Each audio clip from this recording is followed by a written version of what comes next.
So what do you think the first thing you should look for in sheet music? Did you guess? I'm going to tell you right now, and it's going to blow your mind. I was studying reading with my friend Putter Smith. I've talked about him in earlier videos. And he said there's 3 important things with reading music. The least important thing is playing the right notes. I went, what are you talking about?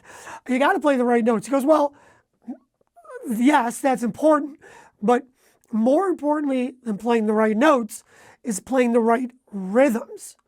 Because if your rhythm is off, then everyone's going to know it. If you play the wrong note, okay, some people might hear it, but so for example, let's say there's an ending of a song and we go, we play that rhythm, bop, bop, bop, and then you just tank the last note. Now, that sounds a little funky, but at least all the notes were right.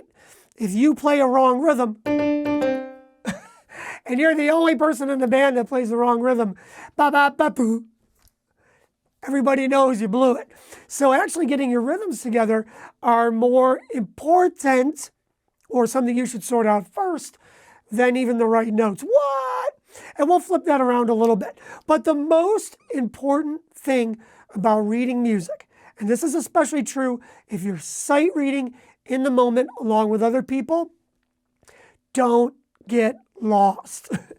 Don't get lost. That is, because look, you may know how to read the music perfectly, every rhythm sorted out, every dynamic. If you're lost, game over. You're done. And if you're struggling with all the rhythms, if you're struggling with all the notes, if you at least know where you are in the music and where everybody else is, you still got a fighting chance. So that means, and again, if you're learning something at home and you got all the time in the world, then this isn't as important. But I'm still so trained and hardwired from, sight reading in studios and on stage, where this is my first thing I do always. Check your roadmap. What do I mean by roadmap? Well, look, when you read a song, you start at the beginning and you go to the end. But here's the interesting thing. The end might not necessarily be, the end of the chart might not be necessarily the end of the song. Not only that, you might be bouncing back and forth between different sections of the song, and you got to know where those are ahead of time, because if you're reading the chart and it says, hey, jump to here, and you don't know where here is, you're screwed. All right?